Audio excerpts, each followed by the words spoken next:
Man, you clicked on the video. You know what time it is. And I ain't gonna lie to you, I've been sitting on this topic for dumb long. You already know the deal. Drop a like on the video, comment your thoughts on the video itself, subscribe if you're new to the channel and you want more videos like this. And be aware, I do not have a schedule. These videos come out whenever I want, or whenever I'm really just feeling creative. And with that being said, let's get right into the video. Let's talk about how dangerous double standards really are. A double standard is a rule or principle which is unfairly applied in different ways to different people. Crying is a dangerous double standard, even from personal experience. There has been countless times where I have seen girls get crowded over because they're crying and being told, it's okay, it's okay, let it out, you can push through it. Basically, getting all the support in the fucking world. But as soon as I let a single fucking tear out, damn nigga, you pussy, stop bitching. Boys don't cry, real men don't cry. We're taught from young, emotional freedom is pretty much non-existent with you. Basically, only cry when babies die or if your mom dies. Other than that, keep a straight face, nigga, keep it pushing. And I ain't gonna lie, I joke about that shit way too much, only because I grew up with that mentality because it was taught to me unfairly. And I was joking around with two of my friends, we was playing some DBD, right? Some Dead by Daylight. And we was talking about future plans, this, that, and the third. And I said, yo, I'ma teach your kids how to be heartless. And she replied with, my kids are gonna be emotionally intelligent. And I ain't gonna lie, that shit hit me like a truck. Like, damn, bro, I ain't even choose this life. This life chose me for real. And it really forced me to just sit back and think like, damn, am I really portraying myself to just be fucking emotionless or something like that? And you know what? Maybe I am. Maybe I'm doing that subconsciously. Am I going to change? No, not at all. If anything, that keeps me sane. Before I go off on a rant, let me stay on topic. There is multiple reasons as to why the suicide rate for men is almost 4 times as higher than it is for women. Understand, every single thing that I'm going to say in this video does have a personal tie to my life. And I ain't gonna lie to you, the men don't cry thing wasn't always just taught to me by the men in my family. It was also indirectly taught by the women as well. This is how y'all really do this shit. Whether they be friends or family, they always go like this. Like, I've had a couple former relationships in my life, and each and every time that I'm clearly holding some shit in, and I swear at least 90% of guys have heard this at least once or twice in their life, their girlfriend or their female friend, it always starts off with, you can open up to me, you can tell me anything. And like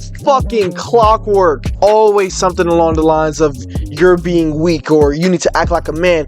Bitch, what do you mean? And to be honest, that shit is really dangerous. And these are the same girls who want you to validate their emotions every single time they pop up. And now when the shoe's on the other foot, they telling you to tighten up. These be the same girls crying 20 minutes earlier because you said no to them. Alright, bro, before I get tight, bro, next topic. Next topic. Listen, man, I don't know how else to say this, but spending time with kids, as a man, you can never do that shit. You're instantly outed as a creep. I can guarantee everybody watching this video, even if it's close family, if you have a daughter or a niece, I guarantee you're not leaving that kid alone with another grown-ass man by themselves. And low-key, I'll play a part in this double standard as well, because if that was me in that situation, you are not being alone with my child if I'm not in that room. Like, picture this for a second. I'm 6'2", 270. God damn. You're not ever seeing me walk up and be like, oh my god, you have such a beautiful daughter. Your daughter is gonna be beautiful when she grows up. Huh?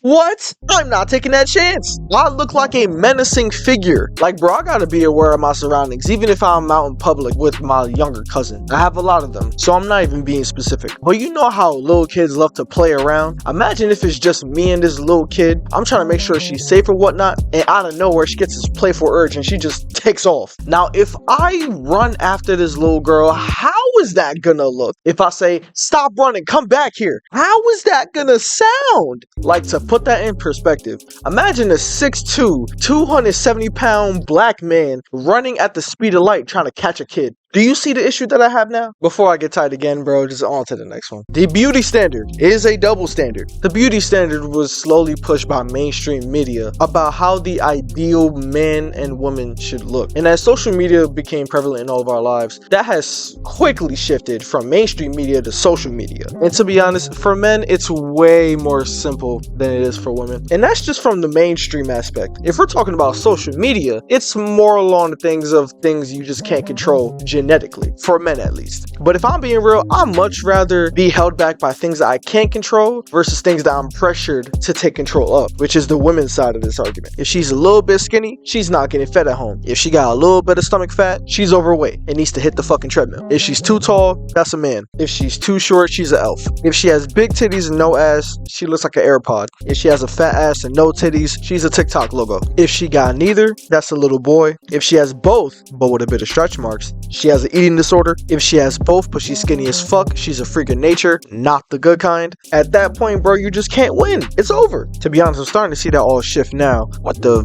fat acceptance movement or whatever the fuck it's called. But I'm kind of contradicting everything that I just said by saying that fat acceptance movement is also bad within itself, because that's basically teaching unhealthiness is okay, which it's not. But if I keep on going about that, I'll be dead by tomorrow. I'll end off that point by saying this. Me growing up as a chubby kid, if you was fat, you was fat. There's no getting out of that. As a guy, nigga, if you ugly, nigga, you just ugly. You get no play. Unless you're funny or you got money. It's over. But it's purely off looks, you're getting no bitches. Bro, don't even get me started on makeup and plastic surgery. You know what? Next topic. Parenting is a double standard. I do not give a fuck. Like, oh my god, there's so many examples. I'm 19, still living with my mom. Understand, I love my mom. I love her to death. And I know I'm not always in the right. But everybody's done this at least one time. Where you look at your parent and be like, you could do this, but I can't? Like if you say a statement, or you even ask me a question. If I reply, now I'm talking back. Like what the fuck is this bullshit? Come on now. Like you ever try to call out your parent on their bullshit, and then right after they claim it's disrespect. But you could fuck up nowhere near as bad as they did. And seemingly out of thin air, they start comparing you to everybody that's your age. Like, please understand. There are people my age smoking crack. Alcoholics. Willingly in the streets committing acts of violent crime. Fuck it, bro.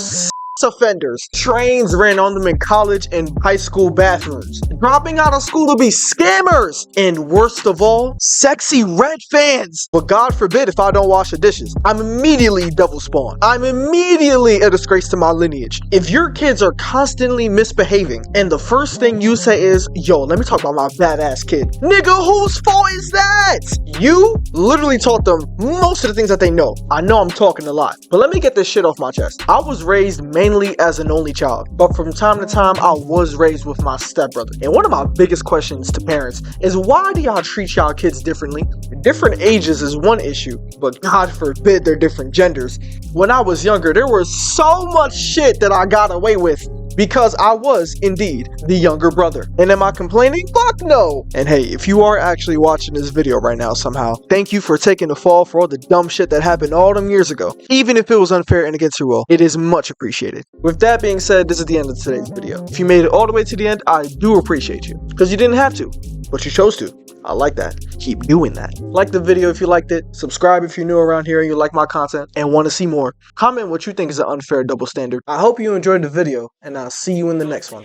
Peace. I get mad and I slide through the back strip. Smoking on shot, he was like it. E-boy dead in the casket. Most of my ops don't live what they rapping. I'm trying to creep. I'm trying to see where they at. Try to run from the gun, put the beam on his back. Why they acting? I'm laughing. 2 ops dead. I'm in my car. I'm them boys that they tough. Run up on me. I'm a op. Catch me or get put in the trunk. Slide through course, I'll shoot this shit up. Bugging, busting, zooted. When I'm on the draw, I know what I'm doing. Hang out the V. I'm the one shoot. We up in no school. Niggas be losing.